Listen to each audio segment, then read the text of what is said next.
Hydraulic fracturing has redefined the world's energy reserves. The use of horizontal drilling combined with hydraulic fracturing technology has transformed non-productive reservoirs into America's energy independence. The industry continues to refine and improve this process to elevate production levels for each well. Hydraulic fracturing operations are based on fundamental elements.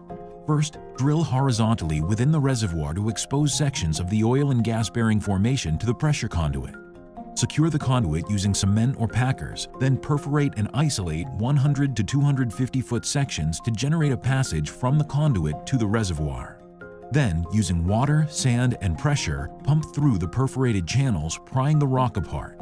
Use the sand to prop the formation open and allow the oil and gas to migrate into the well. Repeat this process until the entire length has been connected to the reservoir. Although basic in concept, optimizing this process has proven challenging. Because oil and gas exists within microfractures and not within the shale itself, keeping microfractures connected to each other and the pressure conduit is the key to the production of the well. However, there are potential problems. First, the water needs to be continuously pumped at high enough pressure to pry the rock apart as it radiates away from the wellbore. The rate must be high enough to progress the fracture even during leak-off, as the microfractures are encountered and connected to the flow of water and sand. Once the rate of leak-off in the microfractures becomes equal to the rate that is being pumped from surface, the ability to separate the rock and progress the fracture radially from the main borehole becomes lost.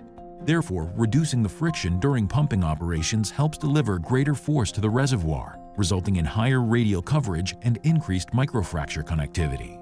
Chemicals such as polyacrylamides are useful in reducing pump friction. However, they can become counterproductive transporting the sand into the fractured cavity.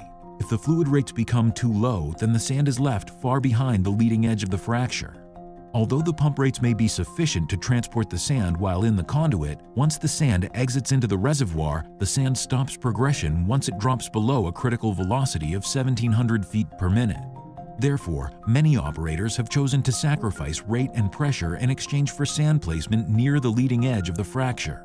This has been accomplished through the use of linear gels or viscous cross-linked polymers such as guar and boric acid.